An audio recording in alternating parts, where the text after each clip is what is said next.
COVID and Thank all of you. those different things you've been doing. Is this a good time to start a business? I mean, a lot of people say, well, I got to have a lot of money. I don't have, capital investment. I don't have investors. I don't have backers. Does it take all of that, in your opinion, to really start something that can generate some income for you, some revenue for you? Absolutely not. And it goes back to, one of the things that one of my mentors told me right when COVID was at its peak was that during this time period, a lot of people will be ruined forever just because of COVID-19. And at the Hmm. same time, a lot of people's life is going to be transformed for the better because of COVID-19. And the only difference between the two groups is your perception of how you view the situation we're in right now. So if you're looking to start a business, this is probably the best time for you to start a business because we're not moving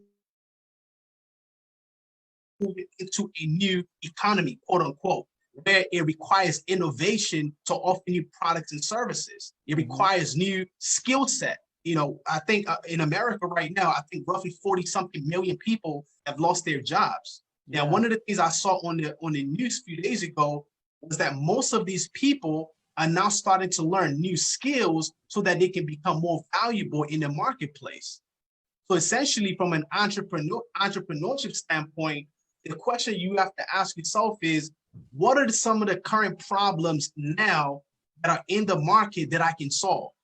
Or what new skill set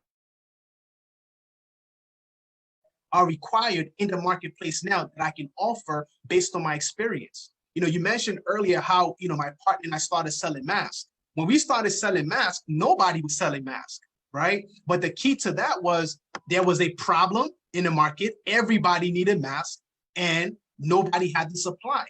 So it was all about using a skill set, which is being a tailor, to use that skills to create something to meet the market's demand, right? So for somebody who's watching this right now, thinking to themselves, well, I don't know what to do.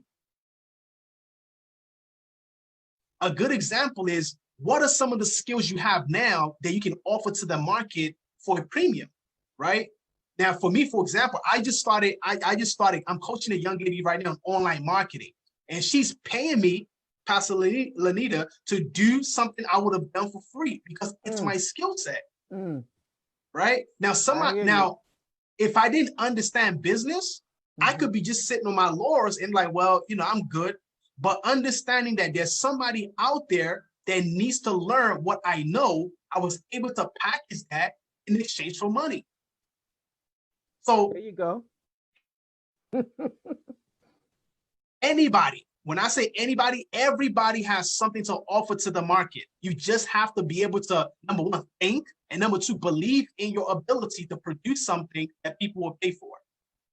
I absolutely agree with you. I believe everybody doesn't believe this, but I believe everybody should be an entrepreneur. I mean, even at a basic level, even if it's, you're an excellent baker, you bake great cakes, Mm-hmm. sell those jokers, sell them. Yep. You sew, sell your mask, sell some clothing. I believe everybody has a capacity and a potential to do something. If it's not a full-fledged, what we call business, quote unquote business, they have the capacity to have a side hustle. I believe everybody should have more than one source of income or more than one thing that they can pull from in terms of financial resources.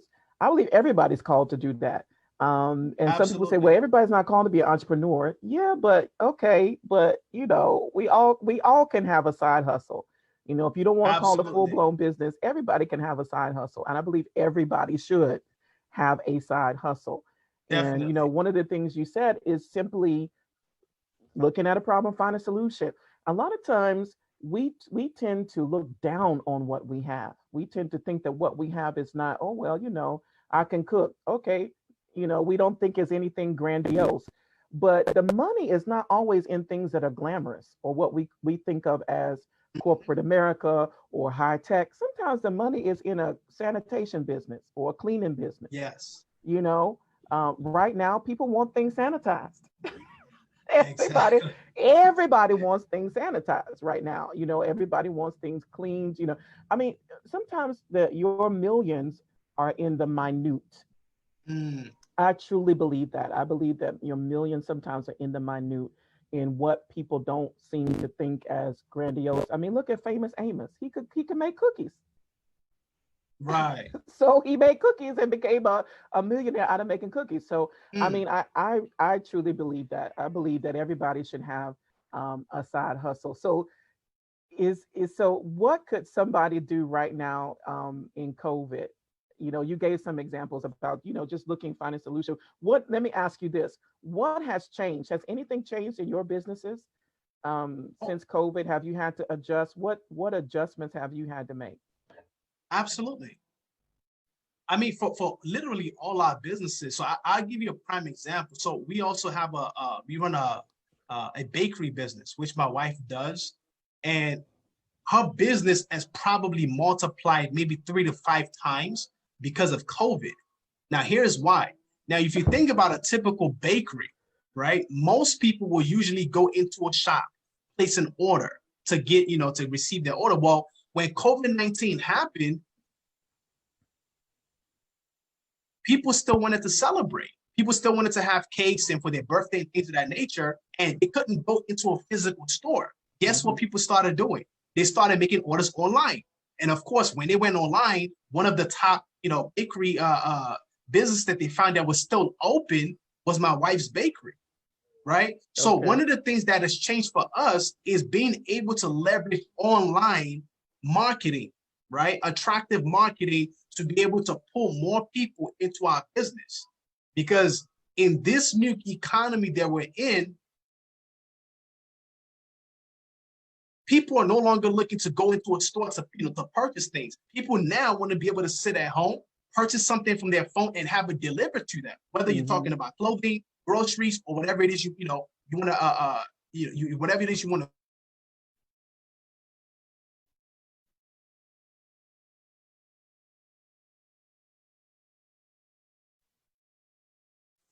Okay, so sorry about that. Hmm.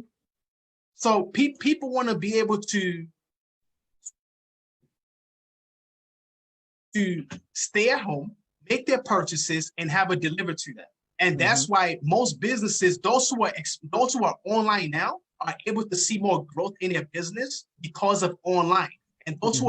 who weren't online prior to COVID, are finding it a little bit more challenging because of the inability to leverage online marketing.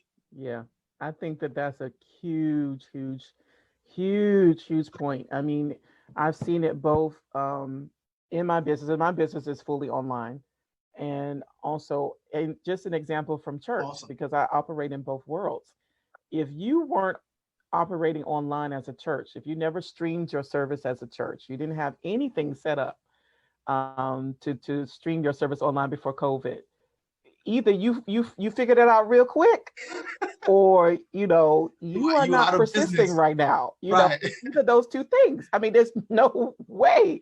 There's no way around it.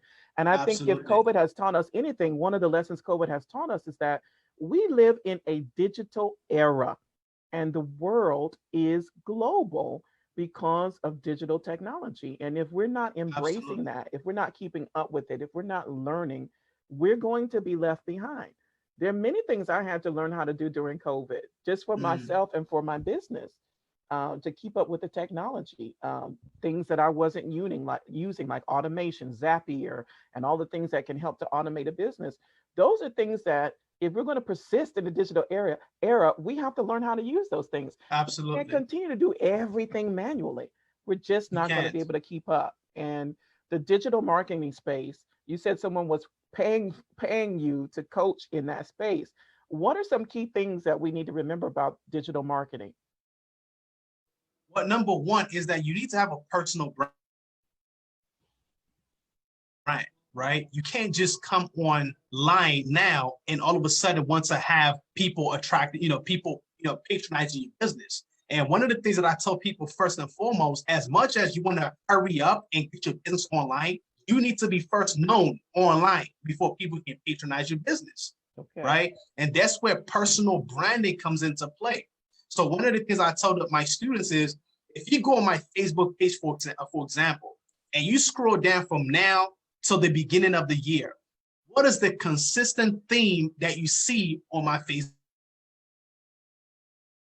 Definitely see page? business. And it never fails. Business, investment, self-development. So that is a personal brand. So when I start talking about business or trying to market something, it's not strange to my audience. So like you rightly said, Pastor Lanita, if you've never if you've never streamed anything online, you've never done anything online, and all of a sudden, one day you come online trying to sell Pampers, nobody's going to patronize your business because nobody's ever known you to sell Pampers. Awesome. Awesome. Right? So Mm-hmm. when it comes to digital marketing, personal branding is probably one of the biggest things, right? To develop a personal brand, and then at the same time, find how do you attract, and this is another terminology called attractive marketing. All right, can you hear me? Yes. Yes. Okay. So when you have the personal branding and you have attractive marketing, how do you attract the right type of people to your business? Right? Of course, that's another topic for another day, but there's so much into digital marketing, online marketing, in order to properly set up your church, to set up your business, or whatever it is you're trying to do to attract the right audience. Absolutely. I mean, you just hit the nail on the head. And it's a whole world. That's what people don't realize. It starts with the brand called you. That's very, very important.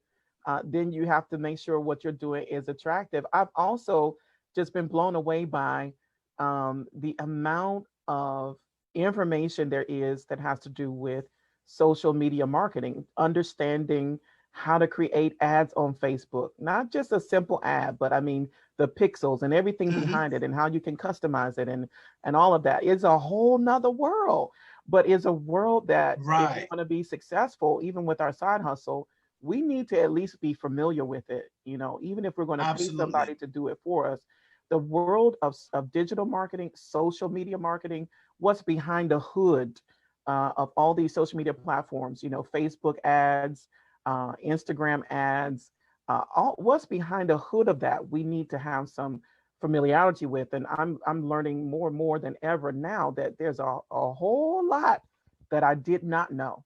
You don't know what you don't know until you start digging. And so, Exactly. yeah, it's like it's a whole world that you just never discovered. And when you start digging into it, you say, oh, that's why that ad keeps popping up on my Facebook page, Right. Yeah, because there's an algorithm, there's logic to it, there's targeting to it. And so Yeah. I think that it's essential in a COVID era. It's definitely essential, like you said. So again, I'm gonna go back to the side hustle because you wrote a whole book about side hustle. So let me Sure. ask you, what in your mind are the advantages of starting a venture as a side hustle before it becomes something that is full time? Yeah, I think number one is your ability to create extra income. Um, that's probably the biggest reason why you want to start a side hustle, or I call it a side gig. Hmm. Because when you look at most people, they're conditioned to only one stream of income, and that is their job. And it Hmm. doesn't matter if you're getting paid $100,000, $150,000, right? You still have one stream of income. And I always tell people that just because you have two jobs or three jobs does not mean you have multiple streams of income. It's still one stream because you still trade your time for dollars. Now, the reason why Oh, you want to that's have key. Wait, wait, wait, wait. That is key. What you just said is key. Back up. No, because no, seriously, most people don't think that way. You Mm, said, let me see if I got it right. Even if you have two or three jobs, it's still one stream because you're still trading your time for dollars. Is that what you said? absolutely. Oh, wow. Yes. Yes. That's powerful. Okay, so tell us how we can get out of that. So the key is, when you talk about multiple, and one of the things that COVID has taught us, which a lot of people unfortunately learned a little bit too late, is that if you don't have a second or third stream of income, if something happens to your main stream of income, it can totally be devastating, right? Right? So while you still have a job, if you're fortunate to be working right now, that's great. If you're not, it's still good. You still have multiple opportunities. You want to start, like we talked about earlier, you want to find out what is it that you can offer to the market for a value, right? Mm-hmm. It could be as simple as braiding someone's hair. Mm-hmm. It could be as simple as even driving Uber. Mm-hmm. Or it could be as simple as you having multiple cars and you list one of your vehicles on Turo or Get Around so that other people can rent it. Wow. As long as that opportunity is bringing extra income, that means you're leveraging your skill set or your assets to make you more money. You know, I know a lot of people that have big houses, right? Big homes or multiple homes, and still they don't see the importance of listing a room on Airbnb to make an average of $500 to $1,000 extra every month, right? So there's so many avenues, so many opportunities that you can't afford to be broke in 2020, right? But you just have to open your mind and start thinking, what can I do? Like for me, for example, I'm a communicator, right? I know how to speak. I know how to write. Mm-hmm. So I leverage these things to create video content, to write books, to coach, to mentor. These are natural skills that I've been able to package in exchange for money. And that's what people need to learn. And let me say this, it might not happen automatically. It might not happen next month because you're not used to that. So you might need to unlearn, to relearn some new skills or techniques or strategies to be able to put yourself out there to create extra stream of income. Oh, excellent, excellent, excellent. Absolutely excellent. So one of the benefits, of course, is income. But I love one of the things you said, the example you used about, people who have 2 and 3 houses, but still don't rent any of them out, to just get a little bit of extra income. You can't live in more than one house at a time. So you might as well leverage one of them. I mean, you can't stay in 2 houses at one time. So you might as well leverage one of them and get some rental income from it. And I think that that's a wonderful, wonderful example of how we need to think differently. We don't think in ways that generate income. And I think that if we we have to train ourselves to do it, but we can also ask God to open our eyes to what is in our hand. I'll go back to the story of the prophet and the widow. He asked her, "What's in your house?" She said, they come to visit my child. The prophet, her husband passed away. He was a prophet, but he was a prophet in debt, and they were going to come get her child as payment for his debts. And she went to the prophet and said, "Look, they're about to come take my child."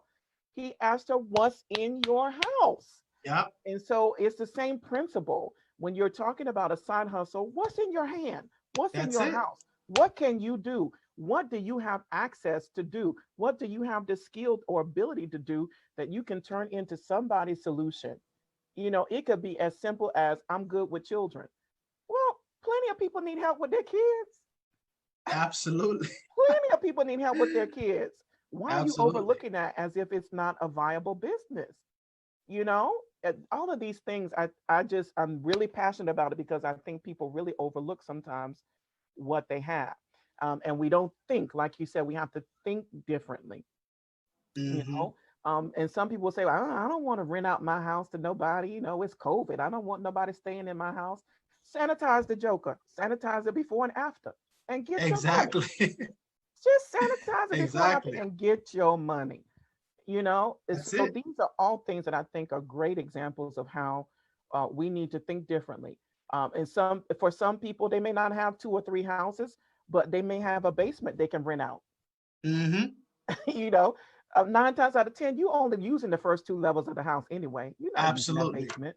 You're really not using that basement. So rent it out. Let it pay off a bill for you, even if you just rent it for 12 months.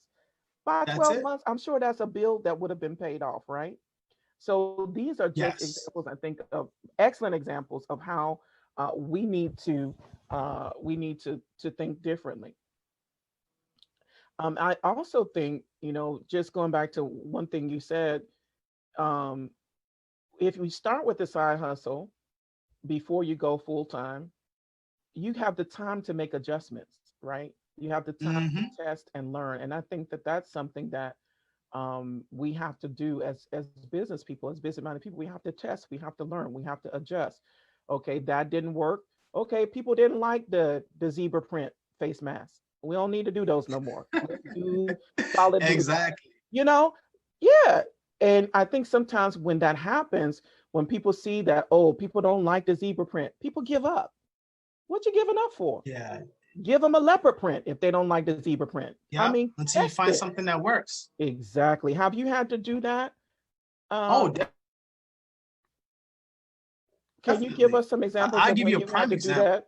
With our project, yes, in our project in Rwanda, right, with our smart bikes. I remember when we first got into the country, we had a test pilot, bikes, and we were under the assumption that our bikes were good to go, right? Because we thought that all we needed to do was bring in bikes and start operation.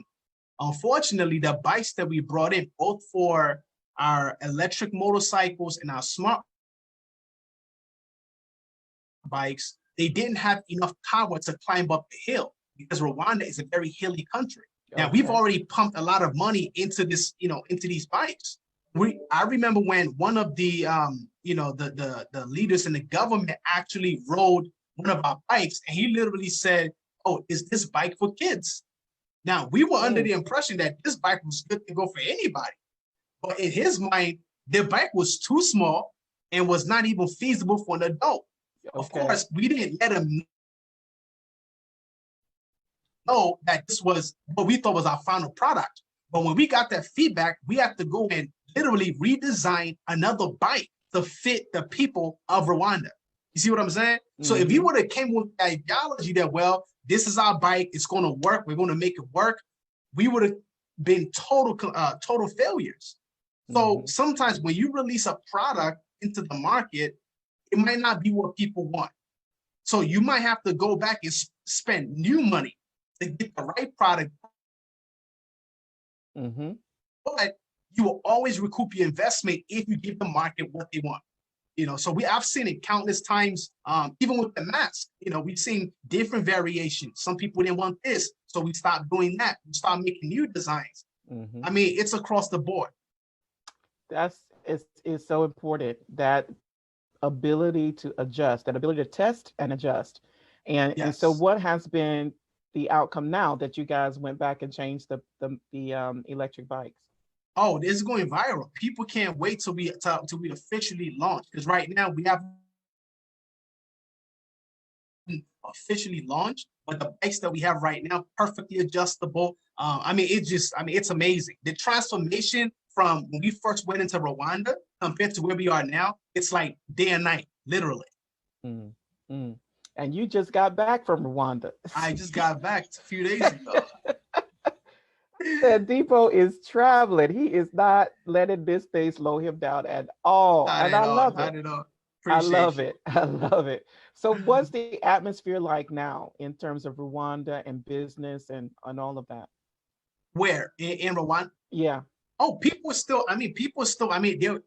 every time there's a flight coming into Rwanda, it's probably 40 to 50% foreigners. People are still traveling, right? Mm-hmm. Starting new businesses. I saw a gentleman on LinkedIn who started his own what do you call it? His own brand wear, right? Sort of like quote unquote Under Armour, something Mm-hmm. along that line. In Rwanda, an African American, right? Hmm. So people are still traveling, starting businesses. Only someone who's not business minded would see COVID as the worst thing that has happened in 2020, right? To some people, COVID is the best thing that happened in 2020 because it changed their business forever or gave them new opportunities they would have never had before. Oh man, I just love that. You said only someone that's not business minded would see COVID as the worst thing that's happened this year. But so Yeah. many people see COVID as the worst thing that's happened. But I did an episode a I, few I weeks ago, and there's a quote from Sun Tzu, The Art of War. In chaos, in the midst of chaos, there's opportunity. that's deep. That's from The Art of War. There's always opportunity when there is something that is disrupting people's lives. Right in Wow. that is an opportunity if we just have the eyes to see it. And so I just love what you just said. I love what you just said. And I love that we need to see that people are investing in Africa. We don't always see that. Absolutely. Yeah. And, one of the habits we talked about the last time you were on the show was, the habits of successful people. And one of them is investing. And Yes, you can invest in the market or you can invest in somebody else's project and what they're that's doing. correct. Yeah, and so I think that you're opening people's eyes to the fact that Africa is a viable investment, Absolutely. which a lot of It people is. don't see it or perceive Africa to be that. But Africa has always been full of natural resources, and now people are coming and honing those Oh yeah. resources and turning them into finished products. And there's money to be made in Africa. Of course. Yeah, it's just that people don't know it. People don't always realize that people on this side of the pond, I like to say this people on this side of the ocean don't always realize that. But I love, love, love what you are doing. Thank you All so right. much. Anything else you want to say about entrepreneurship and its importance to wealth creation or your take on it? Anything else you want to share before we get into the lightning round? Yeah, I think that the biggest thing is people need to stop seeing the word entrepreneurship as a big word, right? Okay. And because I think it scares a lot of people from thinking that they can actually become an entrepreneur.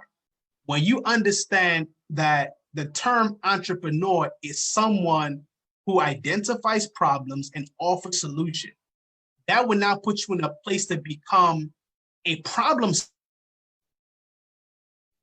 seeker, right? You're not looking at the terminology, you're looking at the definition of it. Because right now, so many people are in a position to solve problems, but they're Mm-hmm. looking at themselves, well, I'm not a business person. Think about most people that started businesses that are in the billions today didn't start off as a business person. Mark Zuckerberg didn't start off as a businessman. He said it Okay. himself, Mm-hmm. right? Think, Mm-hmm. I mean, look back and look at most people who have created wealth. They just saw a problem, created a solution, and in the process became multimillionaires. That's so true. So yeah, you might not have business background, you might not have a college degree, but if you can solve problems, you can make money. All right. And you can become an entrepreneur. So we'll leave it at that. Amen. I just so agree with that. Yeah, they were not business people. Uh, they were techies solving a Uh, problem. exactly. And it turned into money for them. But the principle applies whether it's tech, whether it's cooking, whether it's cleaning, whether it's sewing, Yeah. what the principle still applies. Solve a problem, It doesn't and matter what it is. mm-hmm, mm-hmm, absolutely. Or whether it's selling candy for 50 cents more than what you bought it for.